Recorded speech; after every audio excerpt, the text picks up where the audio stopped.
Hey y'all, welcome to the Athlete's Health Deep Dive, the weekly episode where we get a mental performance theme of the week, dive deep into its insights through some tips, tricks to remember it, tools to apply it.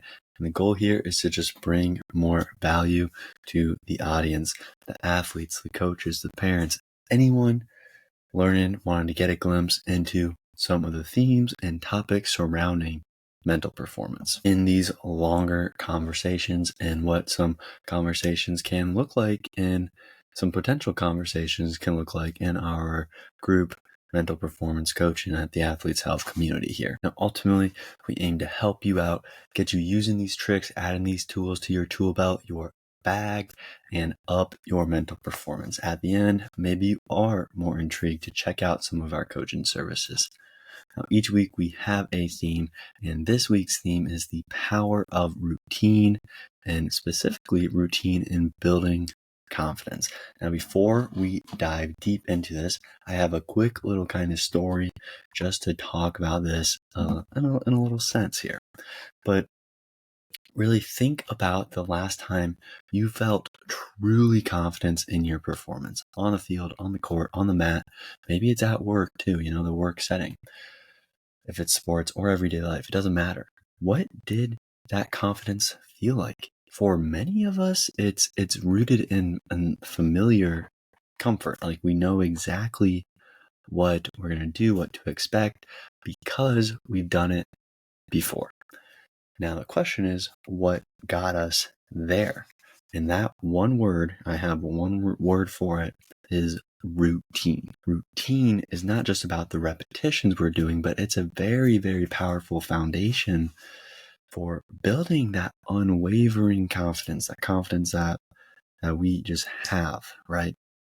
It allows athletes to really focus on the execution rather than the uncertainty of like, what if this, what if that, and all the what ifs. So today we're going to explore how a consistent routine and some different ways to look at this and go about this can be the difference maker in performance and mental toughness, and ultimately that mental game and mental edge. So without further ado, let's dive deep into the power of routine and building confidence. Tip number 1, routine of focused reps. Now, it's not just about doing the reps, getting the reps done. It's about doing the focused reps. Kobe Bryant was famously I know him for counting the makes and not just the shots he did, right? So sometimes that meant he was in there for a while in the gym. Intentional repetition really builds the confidence by sharpening the skills, having the reps of what actually works and not just the reps. And then it reduces the room of error because we're having the reps of what actually is working and not the error reps. So a trick name for this is repetition with intention. And how we can apply this is we find some tools to use this right after the bag. We got to focus on those specific outcomes during the practice that we want. So maybe the actual successful serves, the successful passes, the successful shots. What are the outcomes we actually want to have? And then use some visualization just as one instance, one technique before each rep to really align the mental game with the physical execution. We can see it, we can go through the feeling of it, we can add all the little tips of visualizing that we usually use before we do the actual physical rep to tie that mental game with the physical game and play at our best. Now, athletes who dedicate time to deliberately practice focusing on the sole quality and not just quantity often are going to report feeling more prepared. It's like the ones who go to the training and they're not just, like we've saying, they're not just going through the reps. They're not even just going at them really hard, but they're doing all the other things. I was just talking to an athlete about getting game ready, putting themselves in the game perspective during the actual practice that he was doing, so then they could get more prepared for it. And that's exactly what we're doing here, to be more prepared and more confident for that game day, knowing they've consistently put in the work and put it in mentally too. So then when anything comes, that pressure or the competition or anything else, they're ready to rock and roll. Tip number 1, routine of focused reps with the trick. Repetition with intention and the tools. Focus on that specific outcome you want. That's probably a successful outcome. Use some visualizing, get some feeling, get some seeing of it beforehand to really rock and roll. Tip number 2 might be a routine we don't think about as much, but it's still just as good. And it's the routine of talking. Now, these conversations happen on and off the field, right? We're talking to everyone. We know people. We're talking. We're doing our stuff here. Now, but these conversations are what actually can build that confidence through comfort in our communicating. Confidence, comfort, communicating. We're putting all the C's together. If we build the routine of communication, of conversations, then we can really expand our confidence because we're not only doing the stuff physically, but we're preparing for it. The conversations allow us to prepare for what ifs, or maybe you do this and I'll roll that way, or you pass the ball here, I'm going to cut through, I'm going to actually go out to the side and you can send the ball up overhead and we're set.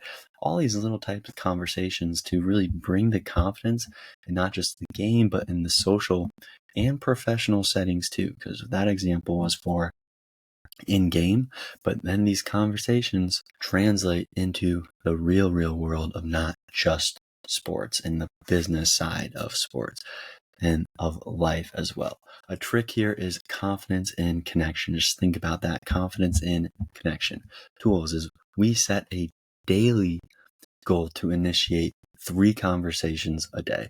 I just had a podcast guest recently who we're going to actually hear about this, and it's pretty, I love this little trick with the tip and the tool, because these 3 conversations a day, whether it's a teammate, a coach, or even a stranger, can be hard. They can be challenging.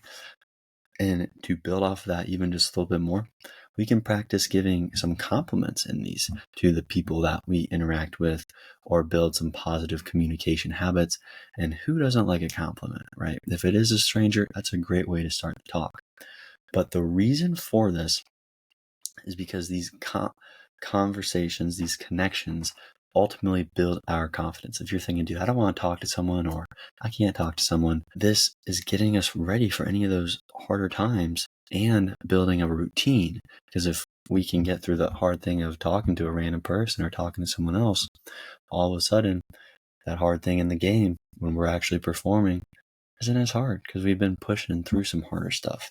Just to finish this one off, I know there's a lot of athletes that actually do report better communication skills, improve their performance, improve their connections, their confidence in social settings, and how that also translates directly to the confidence in the team huddles, to the strategy discussions, to the game plan, and everything else. Because if they can have good conversations with people, they can communicate about the game, about the team, about any of the other sources.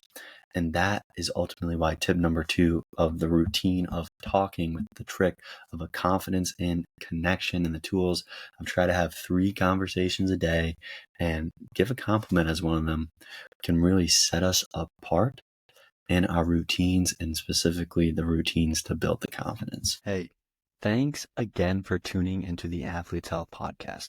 Your support really does mean a lot. We are passionate about bringing the mental health and performance topics to the forefront because, let's be real, the mental health crisis is a huge issue in society.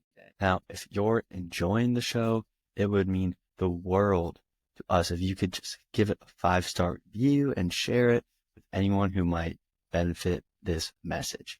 Every bit helps in spreading the word and creating a stronger, healthier community. This podcast is just a small part of what we are doing at the Athlete's Health.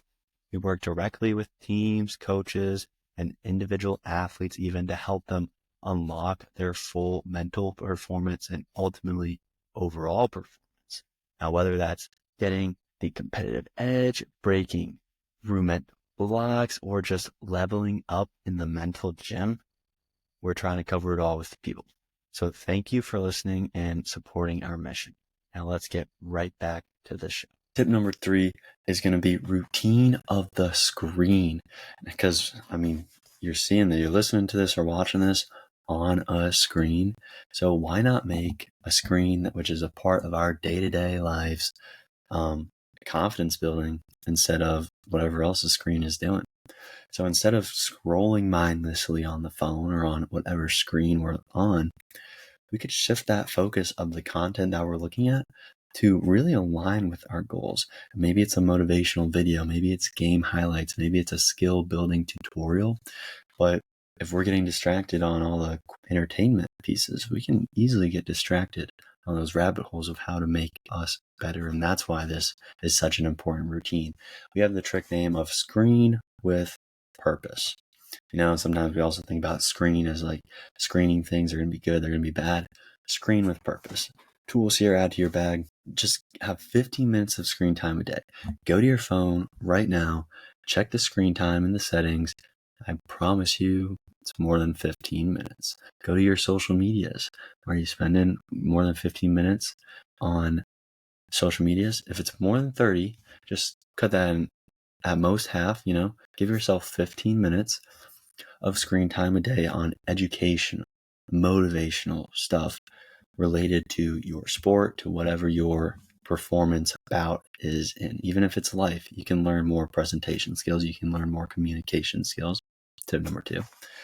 And then set up some notifications for some performance-based accounts. It could be on YouTube, it could be on Instagram, on any social medias, but find some ones that are training you on what you're trying to train on. Maybe it is more game film, maybe it's studying the sport, maybe it's studying other people.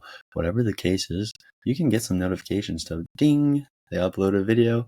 Well, instead of scrolling, go watch that video, still get your screen time, and still are also getting some confidence with a routine. Just to kind of cap this one off, a lot of times, and as they level up, athletes are going to consciously consume the performance-driven content. So they are more prepared mentally, physically, they're more motivated.